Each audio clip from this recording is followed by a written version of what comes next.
High class 9 student, आज हामीले OPD math को पार्ट 3 ज्यामिति को एक्सरसाइज 3.1 को बी अंतर्गत छलफल गर्नेछौँ। अनि यसभन्दा पहिला हामीले 3टा भिडियो अपलोड गरिसकेका छौँ यो एक्सरसाइज को। त्यो भिडियो हेरेको छैन भनेमा त्यो भिडियोको लिंक म डिस्क्रिप्सनमा हालिदिन्छु। अब यहाँ हाम्रो यो 15 नंबर अघि हामी 14 नंबरसम्म सोल्युसन गरेका छौँ अनि अब हामी 15 नंबर को गर्छौँ।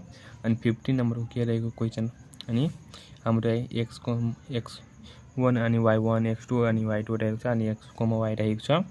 अनि हाम्रो यो y को भ्यालु फाइन्ड गर्नुपर्ने हुन्छ। y को भ्यालु फाइन्ड गर्नको लागि के गर्नुपर्छ, हामीलाई यो y इक्वल टु हाम्रो वाट दिएको छ अनि y को लागि अनि यहाँ x दिएको छ, x इक्वल टु हामी m1 x2 plus m2 x1 upon m1 plus m2 गर्छौँ।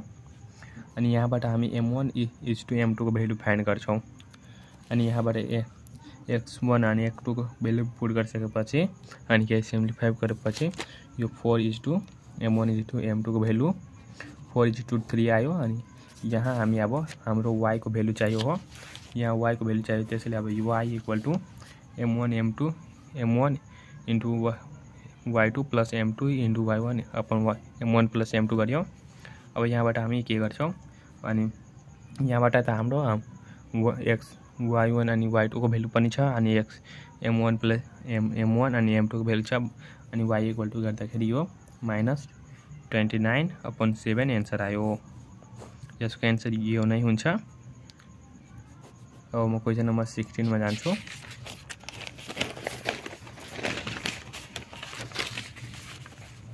क्वेशन नम्बर 16 अलि डिफरेन्ट खालको रहेको छ, तपाई हेर्न सक्नुहुन्छ। क्वेशन नम्बर 16 मा के रहेको छ, हामीलाई यो बिन्दु दिएको छ जति a b c d। a दिएको छ हामी 1,2 b 3,0 अनि c 7,4 अनि d रहेको छ हाम्रो 5,6। अनि यहाँ यो a b c हामीलाई भनेको छ सचको बिन्दुहरू हुन् भनी प्रमाणित गर्नुहोस्।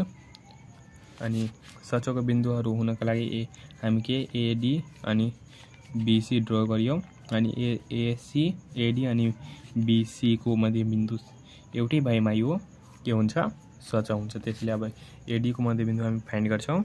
a d को मध्य बिन्दु फर्मुला थाहै छ हामीलाई x1 plus x2 upon 2 y1 plus y2 upon 2। त्यसैले अब यो गर्दाखेरि 3,4 आयो। अब b c को मध्य बिन्दु त्यही फर्मुला युज गरेर अब यहाँ x1 को सट्टामा हामी के राख्छौँ, यहाँ अलि यो भइरहेको छ, x1 को सट्टामा 3 प्लस 7 अपन 2 अनि फेरि यहाँ y1 प्लस y2 को सट्टामा हामी के राख्छौँ 0 प्लस 4 अपन 2।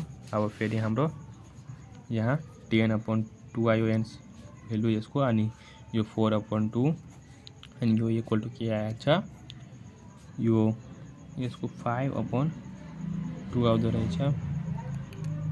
एकछिन